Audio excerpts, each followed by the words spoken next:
Good morning, Bishop Kenny, Hampton PE students. This is Mr. Doherty. It's Monday morning. Hopefully, you had a great weekend. Hopefully, you're excited as we continue this epic journey through virtual learning. I tell you, I had a great weekend here in Volano Beach. We did a nice yard sale. I sold a bunch of stuff and ate out on the beach last night. So life is good. I mean, I'm living a charmed life here in the Volano Beach area. Hopefully, you got out and had a great time on the weekend, and enjoyed your time with your family. And hopefully, we're all staying healthy and just doing what we need to do. So, we are excited to start winding down on our lectures and our activities. So today we want to talk about. I thought, we spent coronavirus doing some things, and just wanted to think about, hey, what are your plans for the summer? I know today, I think at Bishop Kenny, they're going to talk about fitness or summer camps, if they're even allowed to have them, and all that kind of stuff. So we may be in a situation where, hey, you need to be in charge of your activity level. You need to set up a fitness program so you can be successful. So hopefully, when we reconvene in the fall, you're in shape, ready to go for whatever activities you're going to choose to be in.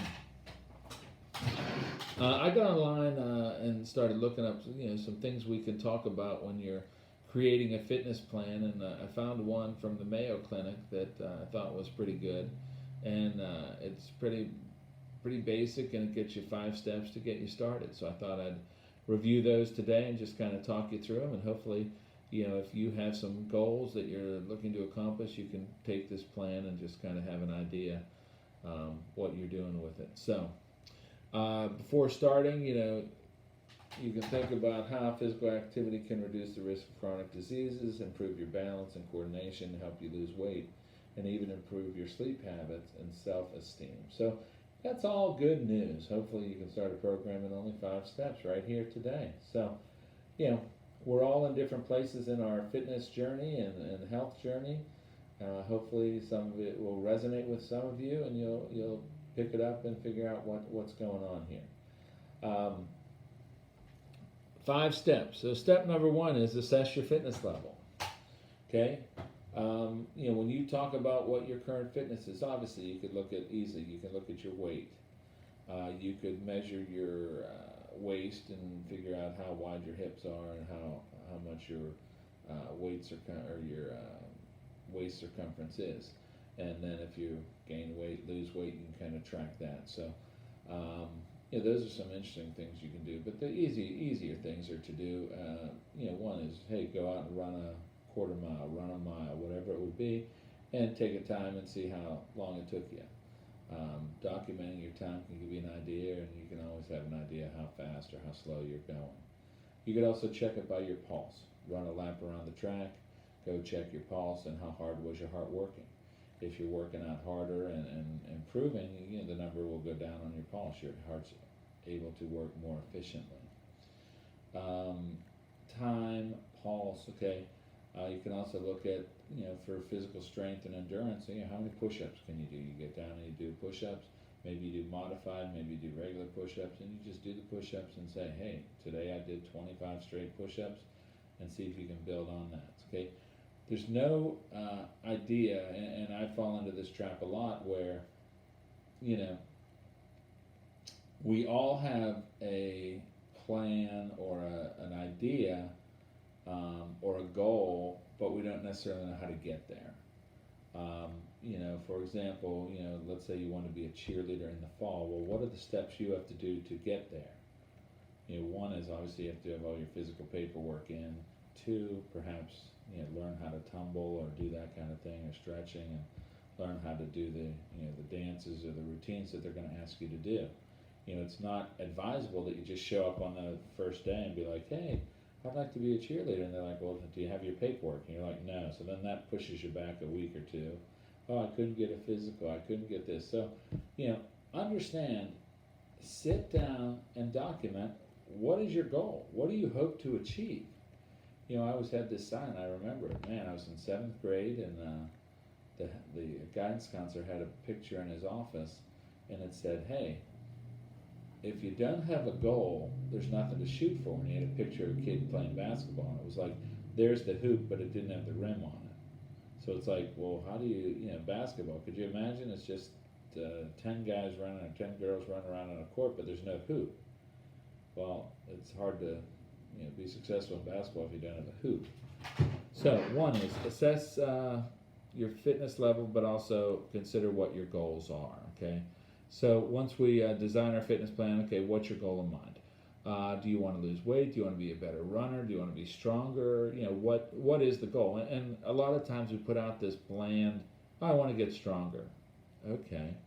Well, until you start documenting where you are, your base levels, how can we tell if we improve? So first thing you need to do when you design, assess your fitness level. Okay, now we're into step 2, designing your fitness program. Okay, it's easy just to throw out there, I'll exercise every day, but you need to have a plan. Some things you should consider. Number 1, what is your fitness goal? Are you trying to lose weight, gain weight, get stronger, get faster, get whatever you want to be? Maybe you want to be able to stretch more flexible. So having a clear goals can help you gauge your fitness and your program and help you stay motivated. Second part of that is create a balanced routine. Okay, even if you say, hey, I want to be a sprinter, you don't just go out and sprint every day.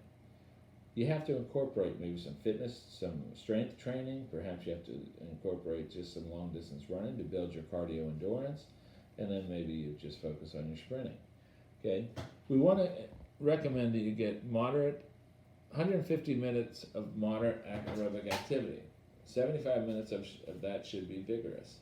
Okay, so you should go out and say, hey, some days I'm really going to push myself and I'm going to really go after it.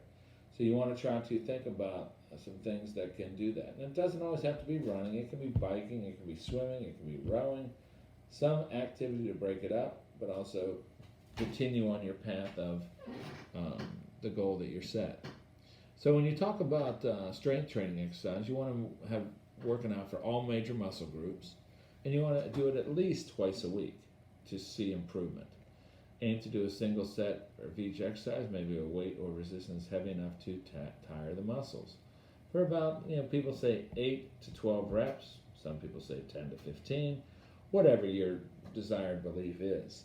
Okay, so understand if I'm doing bicep curls and I can do it 12 times and I'm doing it 3 straight days at 12 times, maybe I need to increase the weight.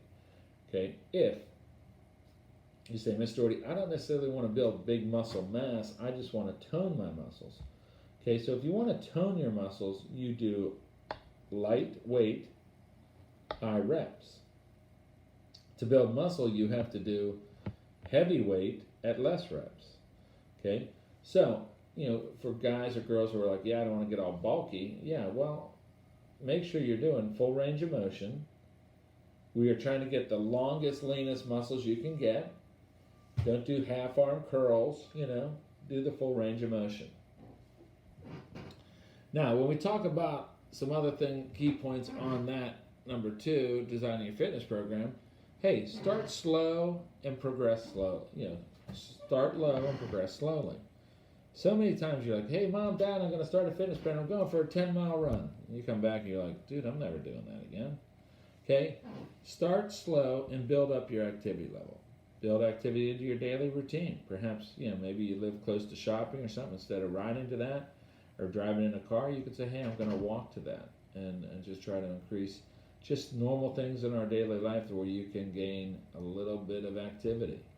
Maybe during commercials, during your favorite show, you're going to get down and do 5 push-ups, 10 push-ups. And you just say, hey, there's a minute and a half, 2 minutes that I can just kind of steal a little physical activity. Okay. Also, plan to include different activities. Don't go out every day and do the same routine. Some days I walk on the beach, some days I walk on the bridge, some days I walk in a neighborhood. We bike different paths just to keep it exciting. All right.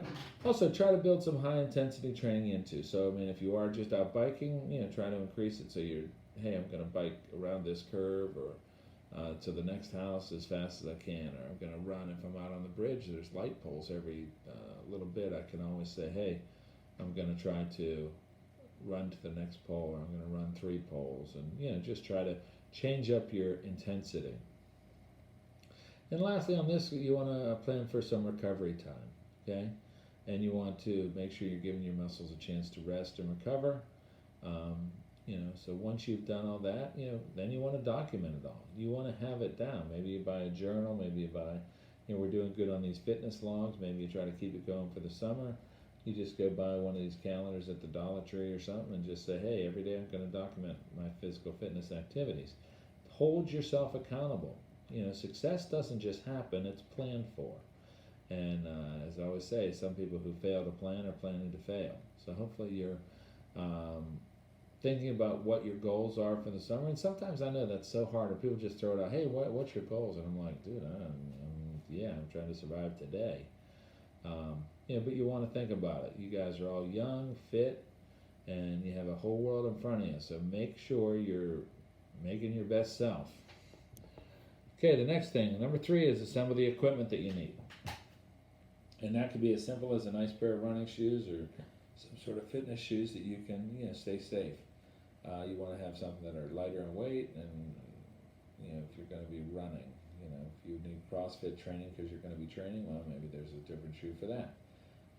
Choose something that's practical, enjoyable, and easy to use. You may want to buy certain other types of equipment at a fitness center before investing in your own equipment. So, many times a lot of people have in their house, they have the clothes hanger treadmill where they don't really run on it, but they use the arms to just hang clothes after they wash them. So, don't go out and invest a bunch of money in a bunch of stuff if you aren't even sure you're going to be able to use it or want to use it.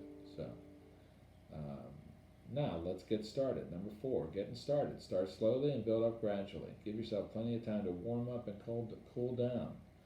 A lot of people don't focus on the warm up.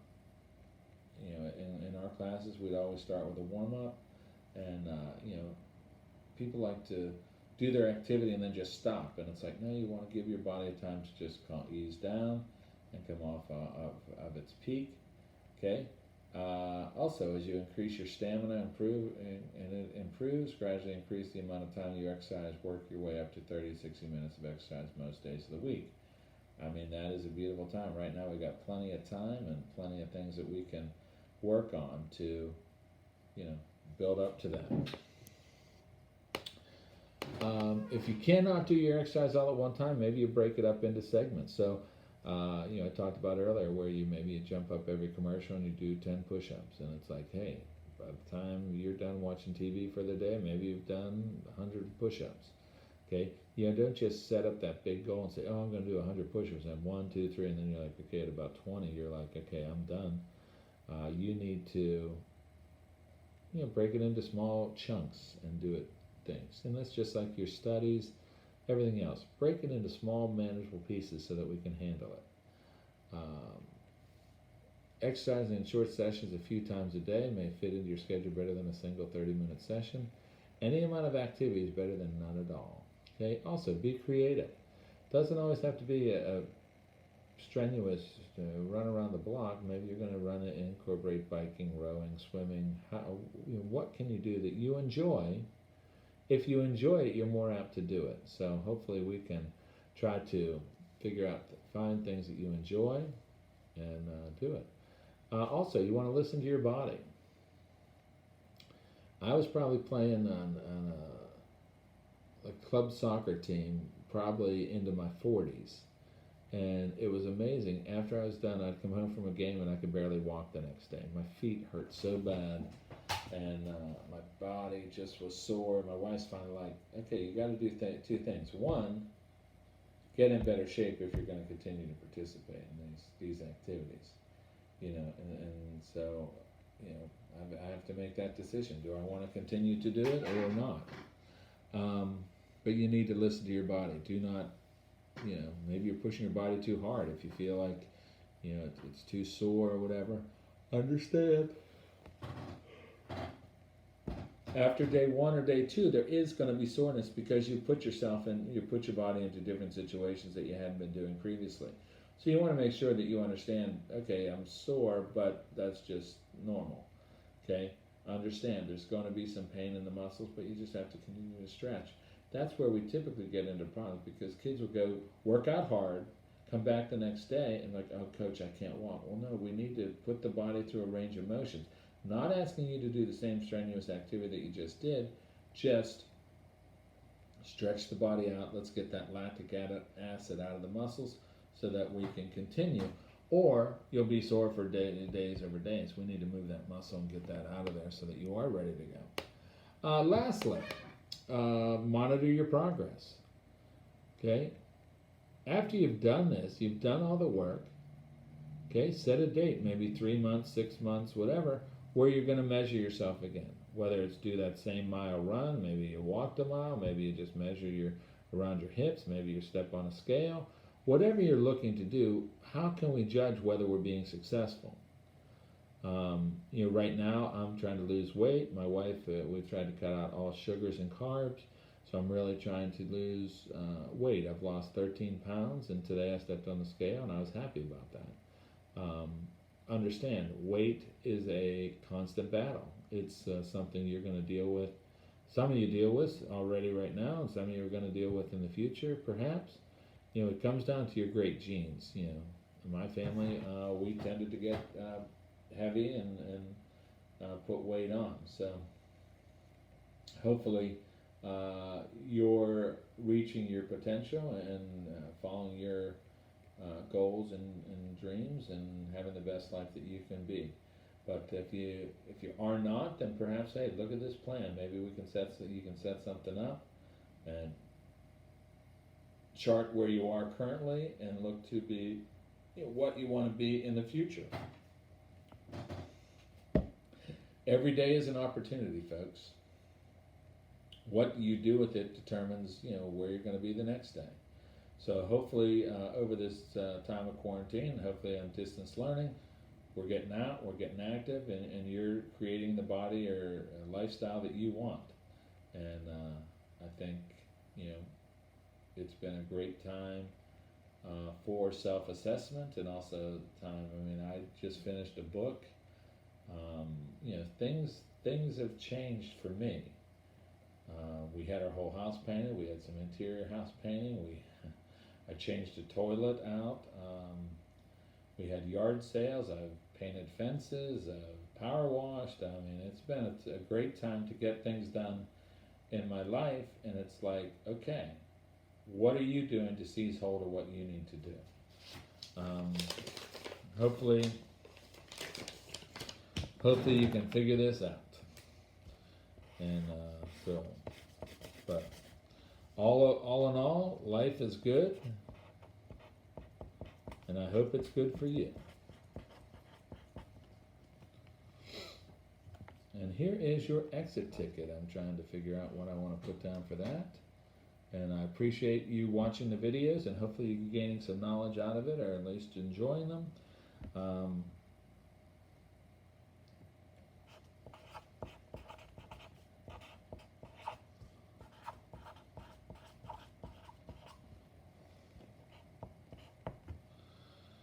And I think through some planning you can look to be successful. So I know you're trying your best, and I'm sure it's going great for you. So exit ticket is plan for success. What? Guess I put an R on that. How about that? Plan for success. Plan for success. Exit ticket. Okay? So make sure you turn in your fitness log. Oh, what's today's date? Today is the 19th, I think. Yeah. So the 18th. This will be fitness law exit ticket 15.